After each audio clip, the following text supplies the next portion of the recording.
Hey, what's going on, everybody? It's another episode of The Big Boys right here on the Pregame Show YouTube channel.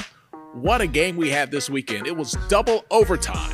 Colorado squeezing by Colorado State. Not a lot of people thought it would be that close, but at the end of the day, were you not entertained? Because I think we all are. Joining us, as always, it's our man, Coach Carl Reed. He's a college football analyst for 24/7 Sports, and you know this guy right here, the interviewer of the stars, Uncle Neely. Let's start with Coach Reed. Carl, man, what I asked Neely this earlier today. I know you're an analyst, so you probably don't even have your emotions in it, but what was your mind like watching that game thinking, all right, they need to adjust. All right, this team fired back. All right, this team needs to do that. Like, what was it like just for you watching the game, trying to figure out what each team was going to counterpunch as the game went along? Got to get the quarterback protected. I think that was the main theme that I was seeing throughout the game. I think the most significant play in the game is the cheap shot on the sideline to Travis Hunter, because when Travis has to come out, it changes your whole game plan, both offensively and defensively. A lot of the crossing routes they were running, the number 14, you can just put Travis on him and he can guard that guy. You know, a second thing is offensively, you know, Travis forces you to have to play a guy over the top, which opens up the field for everybody. So there was some adjustments that had to be made with Travis not being in the game, and they did make those, but also a lot of the pressure that was coming is being able to use that extra defender that you would normally be using to have to play underneath on Travis, being able to use that guy as an additional guy to rush the passer. So it posed some matchup issues. And so I think going into the Oregon game, you really have to get in the lab and get the protection part of it figured out so you can have some continuity offensively. Yeah, Carl, I think you're spot on there again, brother. You know, when I look at this game and I'm trying to be Coach Carl Reed, the analyst, and take my sideline emotions out of it. When I look at this game and that ebb and flow of it, the ebb and flow was not necessarily organic. It was created. You know, the impact of losing a Travis Hunter, as you described, and what that means, even to the other team, the things that they are not able to do versus the things that you cannot do. But I think this is going to open the door, man, for an extended conversation, much like NFL rules and they do with the commissioner's office, that it's okay to throw a flag on the penalty and have a game call. But sometimes after these games, you have to go back and look with a cleaner eye, not in the game time emotion, and say, you know what, this deserves a little more than a flag in 15 yards. And that was the kind of hit that was late, egregious. It was intentional. And the young man that did it, number 11, you know, he should sit a game or two for that. And because it was just a clear violation of the intent and spirit of the game. We know it's a violent sport. We know it's a collision sport, but that was deliberate and uncalled for. And it not only changed the competition of that game, it changes the competition going forward, because you deliberately take a guy out the playing field, you know, for a couple of weeks or so. And Neely, let me come back to you real quickly because I know a lot of people are going to ask, are we still, the information that we know as we're talking right now, are we still looking at what we think to be a couple of weeks out for Travis? Sure, that's the case. I spoke with Travis's family, you know, right before we went on the air, and you know, he's home and resting well, and is going to make a recovery. Everything is fine, but it's one of those kind of impact plays where, you know, you just don't get up and go right back into football. You know, I think health matters, also a family and private matters. Not going into those details until they disclose them, but he's going to be fine and going to be back with the team. You know, you saw him go through some challenges that he brought with him out of high school to Jackson State and had to have an ankle surgery, and how he bounced back. The guy is resilient. He's tough, wants to play. Now, keep in mind, he played after the hit. You know, he is that dude. And Coach Primer say he is him, and he will be back. But the bigger issue in my mind, Tolly, is addressing, you know, these impact plays, these hits, these violent collisions, deliberate collisions, if you will, that I think that you have to be able to look and discuss those things from a rule enforcement and an accelerated rule enforcement well after the games. Absolutely. Carl, we talked a couple of episodes ago about, you know, early on you're trying to figure out, you know, are things, when things don't go the way you want them to go, is it a scheme issue? Is it a personnel issue? Is it an effort issue? When you look at that protection, How close do you think you are, just from an analytical eye of figuring out exactly which one of those things it might be, or if it's a combination? Like, do you think you would have a clear picture right now exactly what you need to fix when you talk about that protection? Absolutely. It's something that you're going to have to address with recruiting, with the transfer portal and signing some of the best high school guys in the country. What you have now is what you have. I think they have a great offensive scheme. I think they have a great plan to protect. But every once in a while, you're going to run into some NFL talent along the defensive front. And Comero was that kind of guy. He was able to play on the edge. He was able to play inside. They were able to move him around. And what they were doing was just getting them in one-on-one matchups and saying, my dude is better than your dude. And so that's not a scheme thing. That's just a personnel thing. And that's something you can only address through recruiting. Carl, this program with Deion Sanders, Coach Prime at the top, he will tell you, we ain't doing schemes. We go for matchups. We're going to get the person the ball that matches up more favorably for us. Who do we have that does something well that the other team does poorly? And so what you're seeing is a byproduct of now having 2 games on tape. People are going to see, particularly from that Nebraska game with the 8 sacks, where there's some deficiencies, which player has some deficiencies. Now, I will put an asterisk on this and say that as the Colorado roster goes, we have yet to assemble for health reasons, also for NCAA waiver reasons. We've yet to be able to assemble our best offensive line for a game. But it is what it is, as Cameron and Mace would say, Carl Reed. This is what we got, and the only way to truly upgrade it will be at the end of the season. This is what you have for this season. So these guys have to get coached up. They have to get better. They have to learn what the other team is trying to exploit on them.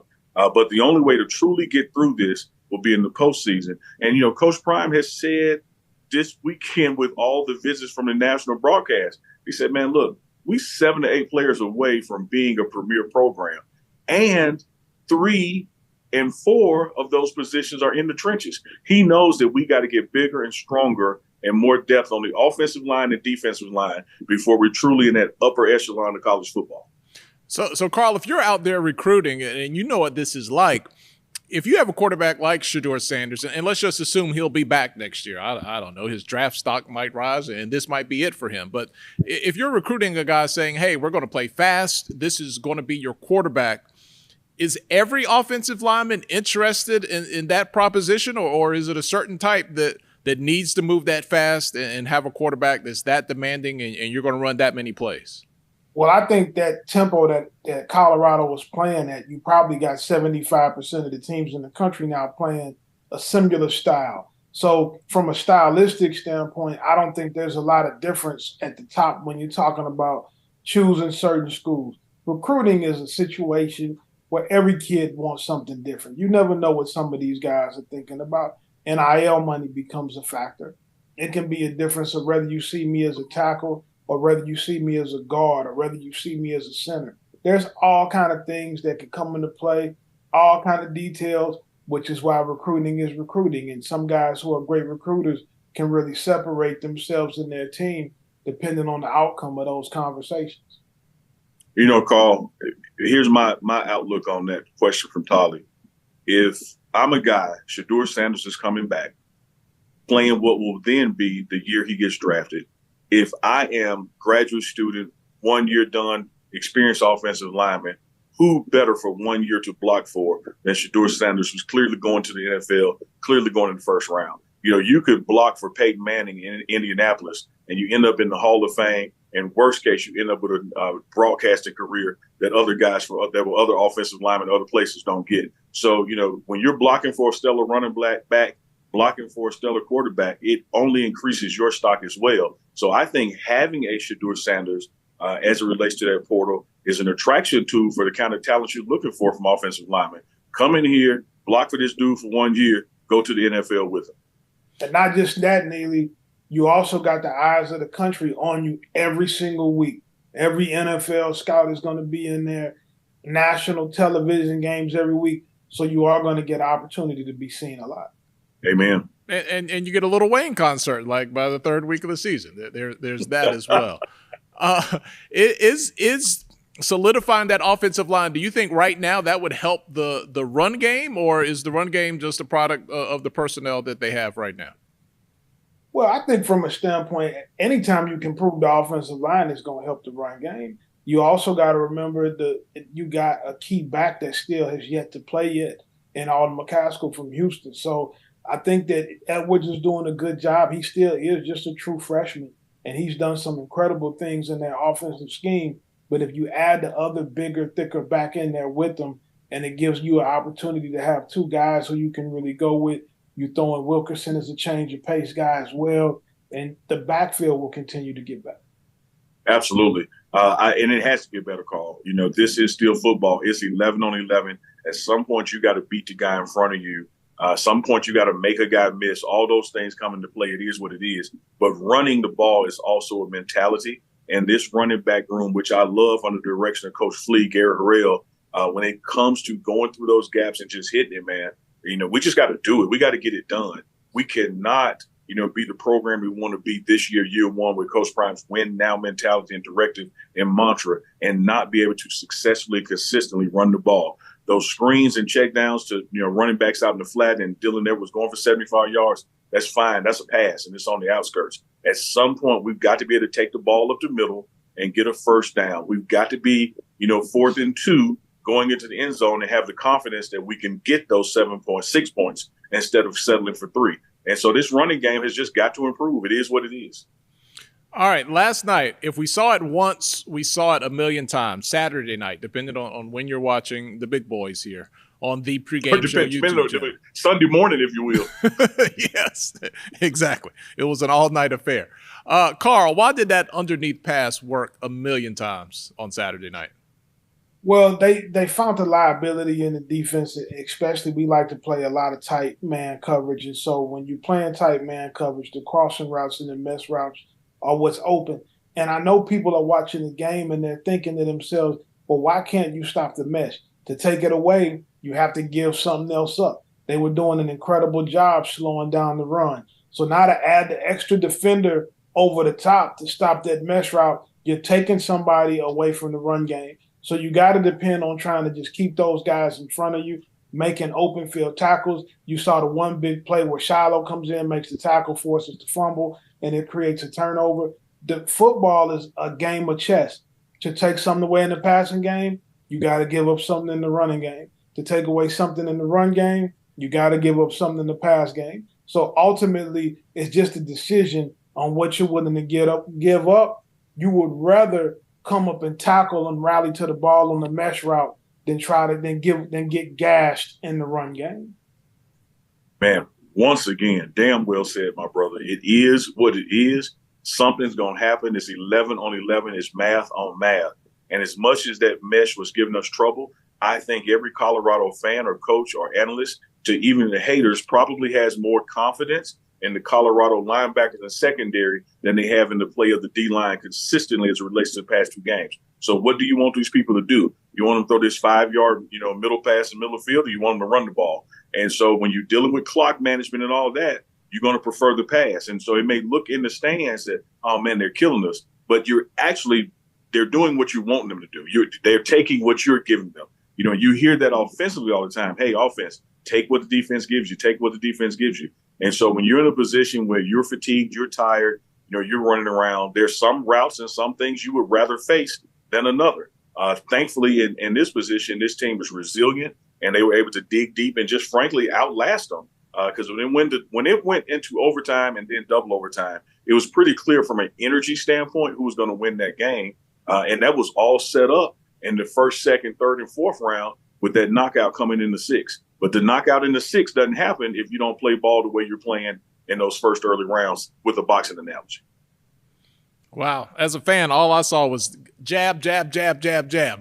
Because I was like, Torrey Horton, he's catching the ball and he's running 8 yards like every single time.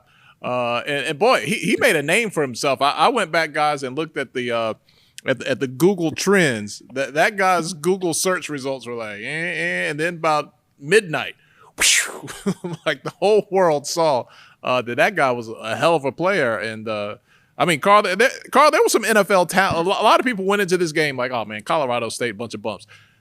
That was some NFL talent on the other side of that field. they've recruited extremely well, and a lot of people don't realize Jay Norvell is an incredible football coach. He's been a good football coach quite a long time, and I know that he made the comments about the glasses and the hat, and that kind of obviously that took over the week, that conversation. But Jay Norvell can coach football. I was not surprised that his team was ready to play. He's been a long-time air raid offensive guy, so the concepts that he was running I was very familiar with, and I just think that he does an excellent job as a coach. He did a great job getting his team ready to play football. When there's nothing like looking at the roots and branches and even the trunk of that coaching tree. And when you see Coach Jay Norvell, but also Matt Mumme is over there, a direct lineage of where the air raid comes from. So they like to pass. And because they like to pass, they're able to attract that caliber of talent from the skill players. Now, here's what I do, Carl. Let me put on your analyst hat. When I'm sitting around and we're doing the scouting and I'm thinking about these matchups, I always just simplify and say, who over there could play over here, and I would offer a scholarship to. And number 14, we knew well before this game could play anywhere in America, could play for Coach Prime at Colorado. We knew he was going to be a problem. He's going to play on Sundays. Now, we also knew and believed that, hey, they got 14, but we got a 12. And I like our 12 better than our 14. But when our 12 goes out and 14 is just able to do what he does out there, man, it really was no surprise to anyone on the Colorado coaching staff, defensive staff, the skill set he brought to the table. Because when you look at how they structure their offense, when you look at the guys who put that offense together and the coaching trees they come from, it is exactly what they want to do. Get the ball in space to the guys that can make something happen. Carl, if you can for us, man, articulate the challenges that lie ahead if the quarterbacks that Colorado will oppose for the rest of the year have as much time and as clean of a pocket as the Colorado State quarterback, at least from my vantage point, seemed to have on Saturday night. Anytime you can't get pressure on the quarterback, especially guys with NFL talent, guys like Bo Nix, guys like Caleb Williams, guys like Michael Penix Jr., those guys are also elite quarterbacks. You know how Shedeur is. What happens when Shedeur gets time to set his feet and throw? You give those guys opportunities to set their feet, check the wind, and throw. They typically complete passes, and that's what high-level quarterbacks do. Yeah, and one of the things I love, Carl, about this defense, and Tolly, is that when you look at that Colorado State game, yes, there was a lack of times to getting pressure on the quarterback. There were some times where he just didn't have to move at all. As you said, Carl, had time to check the wind. But, and here's a big but right here, under Charles Kelly, man, this defense, when they had to have it, they came through. There were several times in that game that had Colorado scored a field goal or let alone a touchdown, it could have been lights out. And when they had to make a play, they made the play. You got early in the game, of course, Shiloh with the pick six, but don't discount that hit that caused the fumble was a turnover. And they were driving down the field. Don't forget about the blocked field goal that changed the game. Don't forget about Cam Selman, who came from Jackson State, his interception.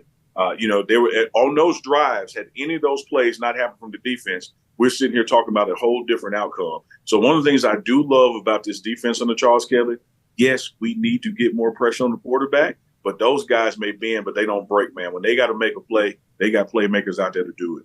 Well, I'll tell you what, we talk a lot about Shedeur, and for great reason, but Shiloh was the MVP of the game yesterday. If you take away his pick six and take away his caused fumble, then Colorado loses the game yesterday. So those two plays were the most significant things in my mind that would happen in addition to the blocked field goal. Mm-hmm. Well said. I agree.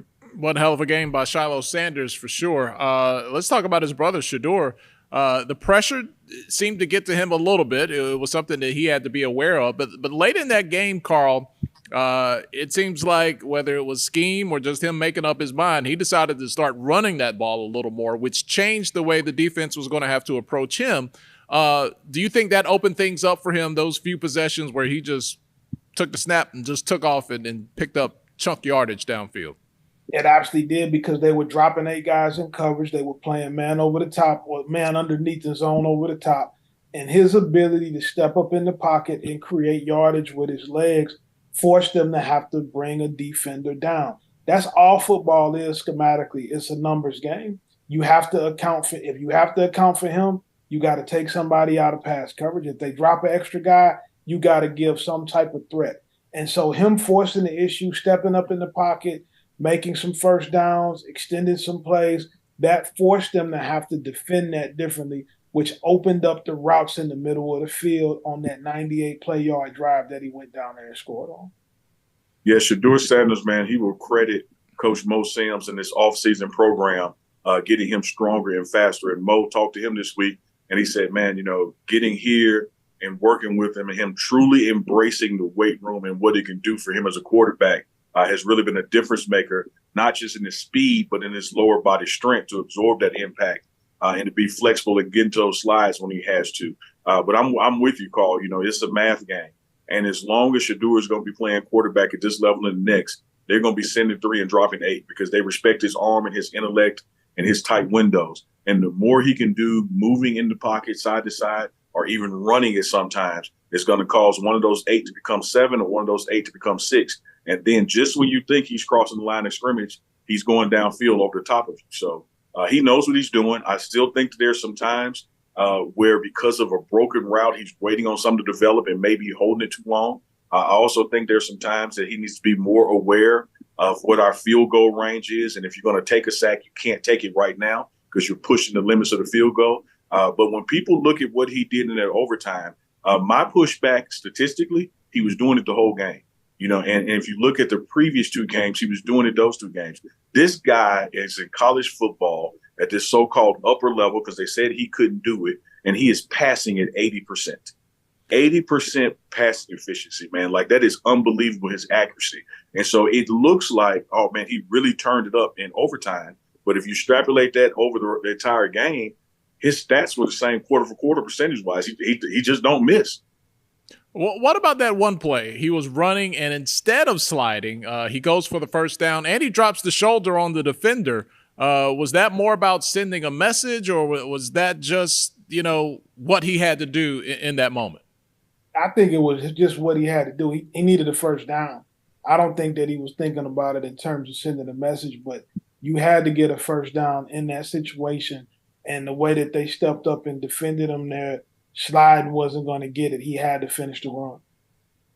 Exactly right, Carl. You slide, and at best they're bringing out the chains, to measure it. You weren't going to get there. And one thing we got to keep in mind about quarterbacks, but specifically Shedeur Sanders, before he's a quarterback, he's a football player. So he's not thinking about, hey, man, don't do this, don't do that, protect yourself. He's thinking about making a play. He's got legs just like he's got an arm. And so, he's going to do what it takes to make the play. And, because of what he means to this team, you said, oh, Shedeur, don't do that. But it's hard to coach into a football player to not be a football player. He is just as much as a dog as anybody else has out there. All right, talk about him being a dog. Tell me if you guys had a problem with this.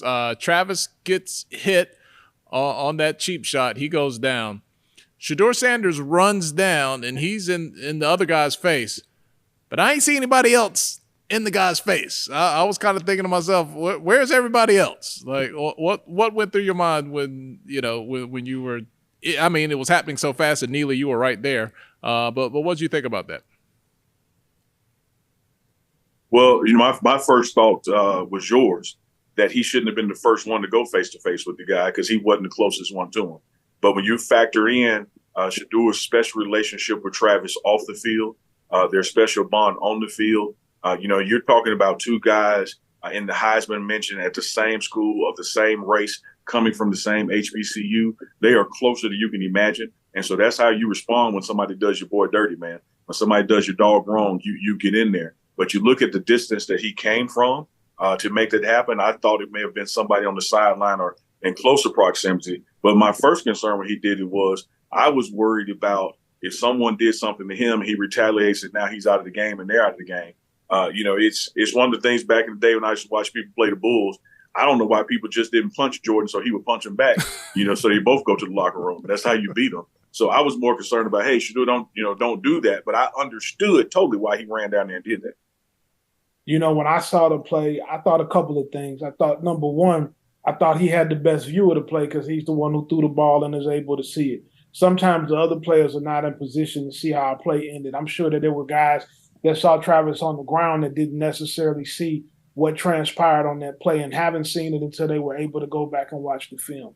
The second thing is Shador is the leader of the team.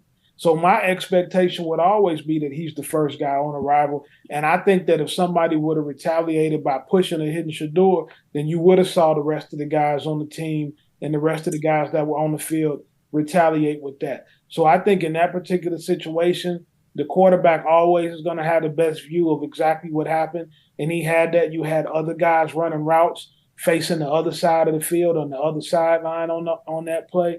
So I think it really went like I would have expected it to go in that situation. Hey, Carl, it reminds me of the movie 300, when Leonidas was taking him out and they said, hey, man, what if we get there and they kill you? He's like, let's hope they do, because if they do, all of Sparta goes to war. So you're exactly right. If somebody lays a hand on Shador Sanders, damn stands might clear. So you might have some no-limit tanks on the field if they put hands on Shador, for real. Moving forward. Well, let's talk about this before we jump into moving forward. Mikey, that was a big second half, big overtime performance. Talk about the difference he makes. And if I'm not wrong, like 7-8 targets, 7-8 catch, like he didn't drop anything. The impact he makes and the challenges he gives to the opposing defense. He was a special performer last night from the tight end position. And anytime you have a tight end that can play in the middle of the field the way he did, that's going to give you an excellent advantage. And when you think about the ability to step up in a game like that as a walk-on, I think is special. I'm sure next season he won't still be a walk-on, So I think that he did a great job for them last night, and he definitely added another dimension to the offense. Tolly, Carl, I am a movie, music, and comic book guy, and sometimes those things come together. What I saw last night, I saw Superman go down, and I saw the Justice League form in its stead. Because what happened when Travis Hunter went out the game is that somebody else had to be that guy. Shador Sanders had to find somebody. Because when you look at the situations that Mikey Harrison got those looks in, those would have been Travis Hunter looks. And so one of the things that happens on the team or any dynamic organization with highly capable people, when the lead dog goes out, it presents an opportunity for other dogs to get chances and for them to get trust and also to grow in their own confidence and abilities. And so what you saw last night in the tight end play, stepping up at the end of the game with the touchdowns and the 2-point conversion, is something that's going to carry over for these next couple of games when Travis Hunter is out. Because now, hey, you got to believe in Batman and Aquaman and the Green Lantern a little more because Superman ain't around. And when they get together, it actually becomes addition via subtraction. You lose a Travis Hunter, but you pick up these 3 or 4 other components in the Hero League that you didn't know you had until they got the opportunity. Well, fortunately, he didn't go Booster Gold on us, and he was more Aquaman, Batman, or somebody, because he was balling out for sure. Carl is looking like, who the hell is Booster Gold? Neely just opened the nerd door. I couldn't help but to jump in there. Oh, you kicked it. I cracked it. You kicked it down. It's off the hinges. Let's go to something that Carl knows better than us. Oregon. You got Oregon. You got USC. People are talking about these big games coming up. We've seen Colorado win and play with different styles and different looks. What is going to be required of them against Oregon, Carl? Being able to stop the run. Dan Lannon is an excellent coach. He's actually a really close friend of mine. I've known him for over a decade. He's a former defensive coordinator at Georgia on the first national championship team. Also was a co-defensive coordinator for Mike Norvell, Florida State coach, when he was the head coach at Memphis. So he's been in it. He comes from that Nick Saban family tree, having been a GA there. They're going to come out and they're going to try to play extremely tough on defense, but they're going to try to run the ball downhill and throw the ball over the top with Bo Nix on play action type stuff. They're going to try to come in and control the game physically from a line standpoint. And it's a game that Dan Lannon wants to win really bad. This is now called going into game 4. And so each one of these games, TCU, Nebraska, Colorado State, the target on the Colorado Buffalo side gets bigger and bigger. And there's nothing more Oregon would want to do more to be that one that hands Coach Prime their first loss on the road in Eugene, Oregon. So I echo what you just said, what they're going to try to do. And I think that we have to do really is just a mirror image. We've got to find a way to run the ball. We cannot just pass. We got to have success running the ball, and that also parlays in us stopping the ball. I think we've been pretty good, in our punting and our kickoffs, been able to flip some field position. I think we've been pretty good in our field goal range. Feely missed one with this game of Colorado State, but Mata, who came in from Jackson State, did not miss a beat. As he said, he's Otto Mata, he don't miss. So I'm looking for all that to translate to the game.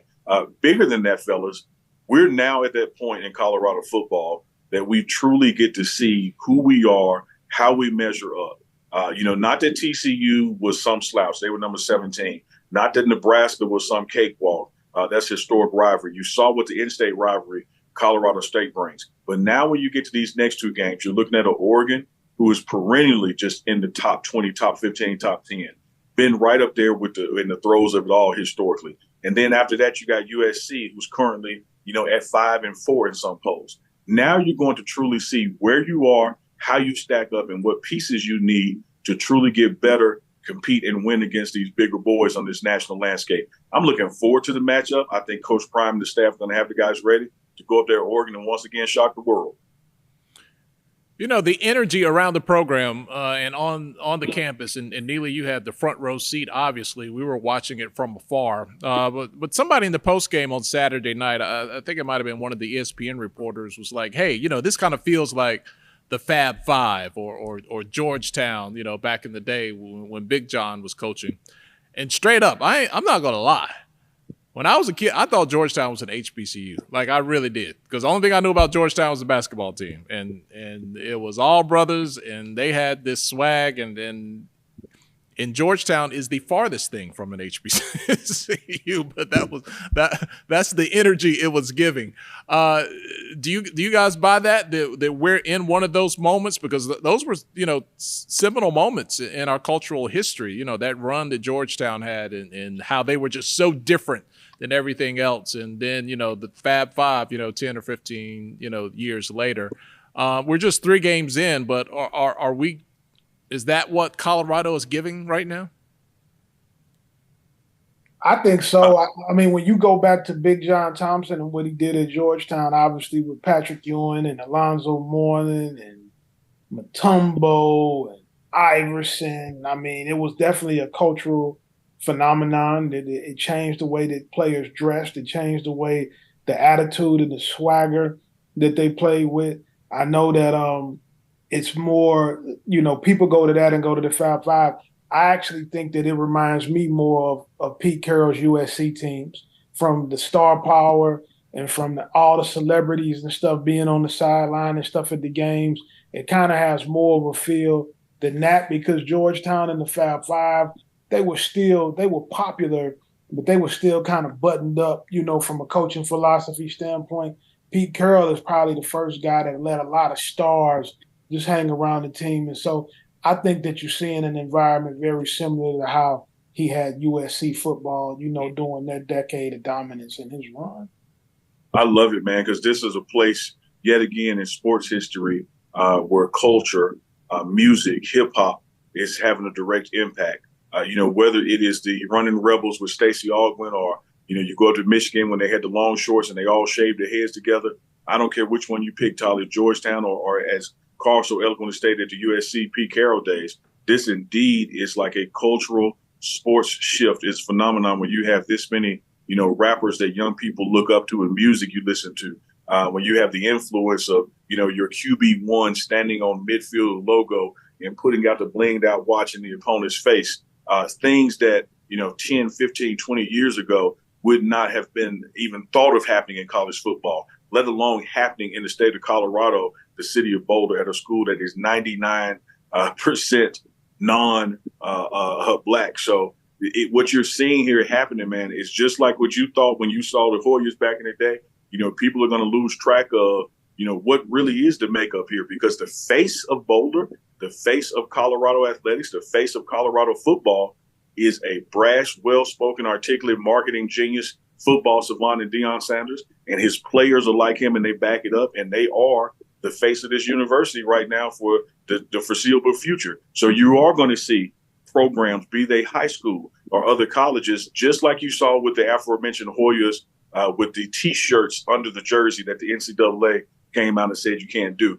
You Michigan with the long shorts that people said, oh no, it's too hip hop. We got to conform.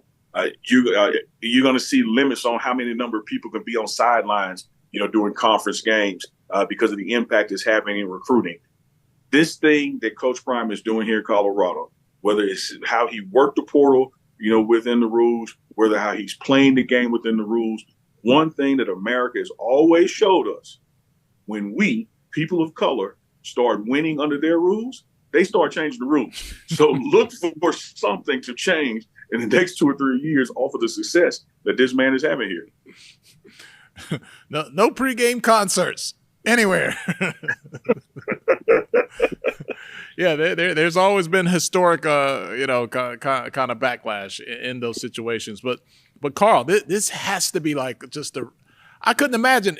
I've never been athletically talented, but if I was and had the opportunity where other, colleges wanted me as a football player, I don't know how the conversation could not start with, man, is there an opportunity for me there? Because it looks like hella fun.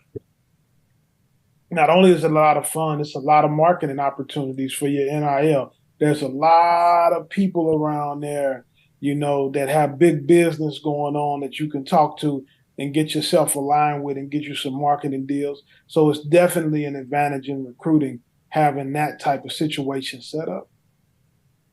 Yeah, ain't but one Deion Sanders. Ain't but one coach with a gold jacket coaching college football. And with the landscape of college football, with the transfer portal, with NIL being possible, and the continued potential of it to grow, this will be for the foreseeable future where you want to play. And I would submit to you, Carl and to Tolly, that so much so that you're going to get to where you have players turn their heads at scholarships just to be a walk-on here. Ooh. Never thought of it like that, but I've seen it happen at other schools. You see kids, you're like, man, you could have played, and like, no, I want to walk on here. But did you just say, and I never thought about it, Neely, there's no other NFL football Hall of Famer that is coaching in college football right now? Head coach. I'll let you name them. No, it's not one. Wow. Give me a head coach in college football that has a gold jacket. I never even thought about it, but as soon as you said it, I was like, dang. There's one. Wow. And it's not so much, Shannon Sharp talks about this a lot. It's so rare that great players become great coaches. Like, yeah, it just hardly ever works out. Yeah, and I think part of that is, the standard. Like if you hear Coach Prime tell you why he won't coach in the NFL, he said, man, I will have to kick a $25 million guy out of practice for not giving me effort. I would go out and play a game and have to cut half the team by halftime. There's no way I could put myself in that environment. It's hard. I mean, can you imagine Picasso teaching an art class at the public library? Like, it's hard to be so skilled at something and have the patience to teach it to other folks. But this is a situation, man, where you got Muhammad Ali teaching people boxing. Like, this guy knows what he's doing. He is very impatient when it comes to the things that are choices that you should get right. But he's very patient when it comes to instructing and developing athletes. So you're going to come here and be coached by him and be better forward. And the bulk of the people who do not go pro or make money in sports are going to be better human beings because of him. You're getting coached by a guy that don't cuss, don't drink, don't go out and party, talks to you about your finances, brings in financial literacy people, teach you everything from money management to the basics of investment. He is so much more than a football coach and has a gold jacket. You don't see that anywhere else in college football in America. It is so true. It is so true. Never even thought about it. All right, let's leave the final word here with Carl. Carl, what are some of the things that'll be on your board that you're going to be watching in this game against Oregon coming up this weekend? I'm going to be watching, Colorado, can we get the quarterback protected? I'm going to be watching defensively, do we do a good job having run fits and stopping the run. Those are really the key. And what group of receivers are going to step up without Travis Hunter playing? Also, defensively, and this is not just for this game, this is moving forward. I would really like to see Cormani McClain challenge himself to do whatever he needs to do to get himself ready to play. He was the #1 cornerback recruit in the nation last year. He has loads of talent, but hasn't taken the next step yet. I would like to see him challenge himself, look in the mirror, and get his game together, because he has the ability to be out there and play. But now he has to have the toughness and the character to do it. All right. A lot of great insight, a lot of great analysis this week. Carl Reed from 24/7 Sports, thank you so much for your time. Uncle Neely, always great to hang out with you, brother.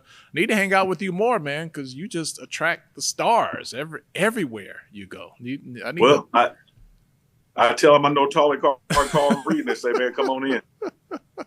I wish. This has been another episode of The Big Boys right here on the Pregame Show YouTube channel. We'll talk to you guys next weekend.